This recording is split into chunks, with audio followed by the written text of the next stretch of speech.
So what I want to talk about today is a little bit of history. I've been researching birds in the oil sands region for about 15 years, and I'm going to walk you through basically the kind of information we've been able to collect, what we've learned, how spatial scale plays into our understanding, and then talk about why that's influenced and how that's influenced the kind of monitoring that we're doing today. So, who is Ollie and why did we pick him as a focal species to study energy sector impacts? First off, he's easy to detect. He's really loud. Okay? He's also a reasonable number of them. They exist in a variety of forest types, but not everywhere. Okay? So they're common, but not uber abundant. They're a long-distance neotropical migrant, which means they're a group of concern. So they migrate, and we know quite closely where they migrate to. Mostly it's to central Mexico and places in Central America for our population, with the odd weird bird who wants to go to Florida instead. I don't know why they do that, but anyway. Most studies across the Ovenbird range suggest that they avoid placing their territories near edges. They don't like them. We have a lot of edges in Alberta, so it should be a good indicator species. Less abundant in smaller patches of their preferred habitat. Less likely to occur in isolated forest fragments, and as I said, they're a forest specialist. Plus, Ollie has terrific hair. They have this beautiful orange stripe down the middle of their head, and Donald has the exact same thing, and I think it's just terrific. Okay. Anyway, there's a bunch of memes going on around what bird does Donald look like the most, and I think this one's great for two reasons. One, the orange stripe, and two, it likes central Mexico. All right, there's my political plug. All right. Methods used to monitor Ollie in the oil sands. We've done everything. And what I mean by that is we've used different approaches. So the first and the most detailed thing we've ever done is what's called territory mapping. This could involve color banding a bird, following around on foot. It could involve a transmitter, all kinds of technologies we've used. We know exactly where the birds go, where they spend their time, what they do, where they feed, where their young are, all of that kind of stuff. You don't get abundance data, you get amazing behavior data, but it's one species at a time. There's over 300 species of animals, birds, that we probably want to study to understand oil sands, so this would be a very intensive way of learning about the oil sands. The second is what's called spot mapping, and there's a couple different ways to do that. I'm going to talk about the new technology way that we're doing it later, but basically people walk back and forth, back and forth, back and forth, and they get quite a few points about where the birds are and where they're distributed. So you're looking for hot spots. But your spatial resolution is maybe 25 meters, maybe 30. You don't know exactly where the bird is, but you have a decent idea of where they are. You get behavior, you get information on abundance, and you do get multiple species. The other kind of data that we have, and we have a lot of it, we have 60,000 plus locations in the oil sands region alone, called point counts. Basically, a person or a piece of hardware called an ARU that I'll talk about a little bit later is put in place and it records everything that it hears. Person then listens to it, or stuff that I'll talk a little bit, computer automation can now identify what species are present on those recordings. Lots of data, basically anything that makes a sound, we can count it, but we don't really know where the animals are, okay? We can position them to, very coarse distance bands. So where they are in relation to human footprint becomes a little less certain. So let's walk through what we know about Ollie. Now, one thing I wanted to emphasize, the images that you see there, so the Ovenbird picture, the spot mapping grid, and the point count, they'll be on the slide so you know what kind of data I'm talking about as I proceed through. But here, if we look at this idea of territory mapping, we've studied seismic lines in great detail and published a lot on this topic. Here on the left-hand side, we have a conventional seismic line, 8 meters wide. Back when I started in about 2002, 2003 studying it, this was the most common thing on the landscape. And what we learned is the following. All of those little circles that you see up there are individual ovenbirds whose territories I followed. And basically what we learned is that they don't like the seismic line. They live right up to the edge of it. They don't avoid it to any great degree, but they live up to it and they treat it as what I call a territory boundary, or what I call the fence effect. And the idea is that the birds are using it as a territory boundary. All right, so one lives on one side, one lives on the other. Maybe it makes being a good neighbor easier, is the idea. You all have fences, you probably like them from your neighbors too. Now after that, when SAG-D started to develop and take off, we started to have to use much more intense seismic lines. So those red lines in the middle figure represent a 3D seismic grid. So here we're now talking lines that went from being maybe 500, 600 meters apart when we talk conventional, to 35 to 50 meters apart. So if those lines were deleterious to the population, and the birds kind of couldn't live across them, you would basically think that the birds would have disappeared. And thankfully, the answer to that is they don't. 3D seismic lines in an aspen forest, and you can see the image at the bottom, they're 2-3 meters wide, and the birds incorporate them as part of their territories. But it doesn't mean there's no effect. If you look on that graph, you can see one thing that's fairly obvious. The birds started to overlap more, all right? Their territories were covering kind of the same space. The consequence of that we don't fully understand, but it certainly looks like it might lead to more resource competition and things like that. Now, a lot of the models you see that talk about the consequences to birds, ABMI's website that I'll show a little bit later, treats all seismic lines as being equal. This is obviously something that's very different. Our perception of what is an impact changes depending on width. It also depends on the amount of vegetation that's on there.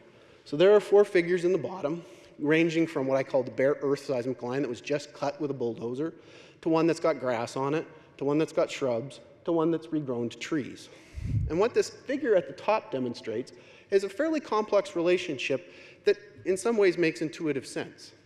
What we have on the x-axis is the number of neighboring ovenbirds, and on the y-axis we have the proportion of the line that overlaps another seismic line. If you have a bunch of neighbors, if you have 4 of them, it doesn't matter what kind of seismic line. They treat it as a fence. They all live on one side of it. Doesn't matter really what the vegetation is like. The less neighbors you get, the more likely you are to include a seismic line as part of your territory. So this behavioral process is what's leading to this change in the distribution of the birds. But importantly, ovenbirds are way more likely to include a seismic line as part of their territory as the vegetation regrows. So our strategies of planting seismic lines, et cetera, probably are going to alter the behavior in a positive way. They're going to start using more of the landscape. Now, if we take that and we theoretically think about it, though, we should be able to model what the density, what the response is at a larger scale. So if we now think about spot mapping, and we're going to say how many birds are there around these seismic lines, let's map this behavior and see what happens. So this is just a conceptual model where I threw a bunch of circles on a graph, and I said, if this fence effect exists, what should be the magnitude of decline in the size of the population? And that's what you see here. If you have 0 seismic lines, 1 or 2, you would expect the density to increase simply due to that behavior. Now the reality is, when you do spot mapping, you get maps like this. And I've basically done 3 different studies in this way. I did one in the Lac-La-Biche region on conventional seismic, and it looked like it was following the pattern that I observed. I would find fewer birds in areas with more seismic lines because of this territory defense behavior. Well, I went to Angstrom Lake, which was further north, and I found absolutely no effect whatsoever. Now, maybe that was due to the fact that birds are overlapping more. Maybe their territories are shrinking. I don't really know the answer to why that was different. We then did a study where we actually cut seismic lines. We did a before-after control impact. And in that situation, the year after we cut the seismic lines, the ovenbirds did avoid the seismic lines, and the numbers did go down. So the take-home is seismic lines do reduce the number of birds that can fit in the landscape, but it's not a large effect. Okay? It's a small effect because they're not avoiding edge. They just live right up to the edge of those cut lines. Now, if we would have used point count data, we might expect something even different, because now we're talking about bigger scales. So this is a conceptual model. The yellow represents what I would say are the cut lines. The blue represent the territories of the birds, and the yellow dots might be where the birds actually choose to sing, and thus where we can detect them. The red would represent the places where I, as a human, would stand there and listen for an ovenbird, try to detect it, and count the number that I hear. And if you just increase the number of lines that are out there, take that behavior, you should see that kind of relationship. As seismic line density increases, we should see fewer birds. Now, the line at the bottom shows you how many birds you could actually expect to detect, taking into account error in your sampling methods and things like that. But the reality is, we don't necessarily see that strong a relationship. So I did 3 studies here. The first one at the top is at the single point count level. So if you're studying the number of seismic lines in a single point count, you see that you can go to pretty high, 6-7 kilometers of seismic lines per single point count station before the birds start to decrease. If you go to a larger landscape scale, so say 9 point counts in an area of about 65, 70 hectares, there was actually no relationship whatsoever. So as I move scales, my answer's shifting, right? The magnitude of the effect is changing. And up there on the right, that's the ABMI's current iteration of what seismic lines and pipelines would do to ovenbirds. So the answer is it's complex, and it depends on the scale at which we look at the question what the magnitude of the effect actually is. So the other thing that we've been able to do, ovenbirds and a lot of other species are so well studied in the oil sands, we know everything about their habitat requirements. This is the 60,000 point counts that we have in northeastern Alberta, put together to tell us how do they respond to forest age, forest type, different types of configurations and things like that. Now the ovenbird likes deciduous forests of about 80 years. So now we can take this kind of data and use those maps Jahan showed you from ABMI and make predictions about what was the size of the population before, what was the size of the population after, assuming these relationships hold in all circumstances. Now, why is it that some of these things happen? Well, we need to look at some of the mechanisms. So there's a few things going on here. Ovenbirds are a ground-dwelling species. They walk around, they pick insects out of the forest floor, and Ollie likes to eat like that. And what we found is a couple of things.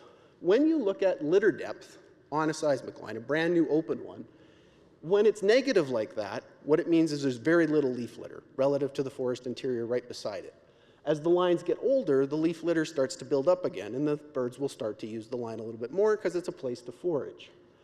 If we look at pipelines and the distance from a pipeline edge, which is here at the bottom, okay, what we have is the distance from a pipeline and the depth of the leaf litter. It's an incredibly messy graph, but on average, the leaf litter right up against a pipeline isn't as thick. There's a variety. I have a whole talk on why that actually is the case, but the point is that's probably the mechanism. We're seeing slight declines in food. We're seeing this fence effect. These little tiny things are adding up and leading to things like this. So here we have the distance from the pipeline and the number of ground-dwelling insects that I, as a human, could actually find. And I find fewer at the edges. This is probably due to drying out, windier conditions, and other mechanisms, but I could talk about that more later. Now, I'm warning you what's going to happen on that video is very scary, so watch carefully. The mechanism, though, that people are often very concerned about is that the birds are also going to suffer higher rates of predation. So Ollie's mate nests on the ground, and what we have been looking at is distance to forest edge from a pipeline and daily nest survival. And the evidence is there's nothing going on there. Predation is the same essentially at the edge as it is in the interior, or if anything, the interior is higher. And the reason being is this guy that's grotesquely eating the head of this poor nestling is the dominant predator in the boreal forest. About 75% of songbird nests get eaten by red squirrels. The other thing I don't really have time to talk about in detail is something called the brown-headed cowbird. It's a brood parasite that lays its eggs in the nest of other species and makes them raise their own young. It's a big concern in other parts of North America. It doesn't seem to be happening in the oil sands, and the reason it was a concern is that the cowbird likes open areas. Doesn't seem to be a big deal, but is something we need to watch for. Now, we can also look at all the other kinds of footprint that are out there. Here are well pads. Here are our pipelines. But what I want to emphasize is there's tons of data that we have, but how you use it will influence your story. So if I used an unlimited distance point count, where I stood there and I recorded everything I heard, way to the back of the room, I would get a count of 3 ovenbirds. But if I stood here and I only counted to that table, I would get a smaller number. Now, if I position myself on a well pad or a pipeline, my perspective on the magnitude of the impact changes a lot. So this is a 50-meter point count, okay? And on wells, we have no ovenbirds. On the edge, we have lots. On the interior, we have lots. This is if we stand on a pipeline. We have fewer, but when we go to 200, 400, we have the most. What this graph shows, and I'll just summarize it in brief, is that the size of the point count influences the magnitude of the effect, the likelihood you're going to find a significant result, and the standard error that you're going to get. So your certainty in what's going on. So these are really important subtle details because oil sands and this type of footprint that I'm talking about does not cause huge effects. It causes small effects, and to detect them, you have to use the right techniques. Now, another big thing that we've been studying is noise. And this is something that I'm kind of glad I had audio in here that was going to be a compressor station. You were all going to go deaf and wake up after lunch, but it didn't work. But the basic take-home here is that in quiet places, i.e. a well pad, that's maybe a natural gas facility, or it's not something that's actually functioning and making noise, we have lots of ovenbirds in the forest around it. But if you put a compressor station, which generates noise 24/7 at about 85 to 90 decibels, this area of the forest becomes reduced in quality. And in fact, we find about 30% to 40% reduction in the number of ovenbirds that are present in these noisy areas at the edge. This is important because this is a big effect, right? From a biological perspective, that magnitude of change is large. But compressor stations are obviously far less common on the landscape than are the well pads and the seismic lines. So in terms of evaluating what we should do about them, we have to trade off. Is it better to fix the seismic lines and the small effect they have, or is it better, but there's tons of them, and it might cost less, than retrofitting every single compressor station? Those are good questions. A bunch of things we don't understand with ovenbirds, but there seems to be something going on, are roads. So here is ABMI's data about how ovenbirds respond to soft linear features, so your seismic and pipe. But hard linear, things like your roads, your highways, your gravel roads, they're responding much more negatively. Now, whether that's because of the road surface itself not being valuable habitat and a bigger edge effect, or whether it's because they avoid the noise, is something that we don't understand yet and is an area of research we need to do. Now, what we're using these for is to now model what is happening to ovenbirds, because we can't measure everywhere. So we have to make predictions, and we need to see how well all of this stuff I just talked to predict what's going on.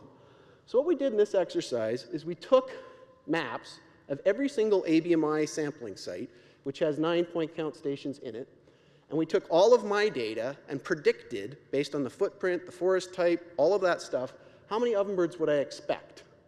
And this is the graph that we got. So here what we have is what Erin predicts from all of his research, and this is what ABMI actually found. Now, there's a lot of noise. I can't tell you exactly how many ovenbirds are going to be at any given place, but there's a very reasonable relationship. I can make models that are predictive of what's going to happen. And if I do it on average, I do really well. On average, I can tell you what is the consequence. So we can link these to forward simulation models or models that are tracking the vegetation change that Jahan just talked about to see what is the likely change in the population that we're actually seeing. Now, quick summary. Technology is changing our ability to do a ton of this stuff. So those of you who've seen me talk before know I'm big into this technology called ARUs. And an ARU is just a simple box with a microphone on it that's programmable and can do all kinds of cool stuff. So what we're trying to do now is move into a world where we can do multiple species simultaneously and addressing these questions at these different scales of resolution. So what we have here are a bunch of ARUs. These ones are hooked up to a GPS clock, and so sound travels at a fixed speed. So if a bird sings here, it's going to arrive, the sound's going to arrive there before it arrives there and arrives there. I can actually triangulate the bird's position now to within a couple of meters. So I can actually figure out exactly where the bird is singing. So here I have a well pad where the photo is taken with a drone-based photography, and I can figure out exactly what vegetation on the well pad the bird's starting to use. In this particular example, the birds weren't using the well pad. They all lived right on around the edge. But now instead of doing that detailed following every single individual, I can do all the species at once. And in fact, we have about 13,000 points of birds that we're now currently using to map this out.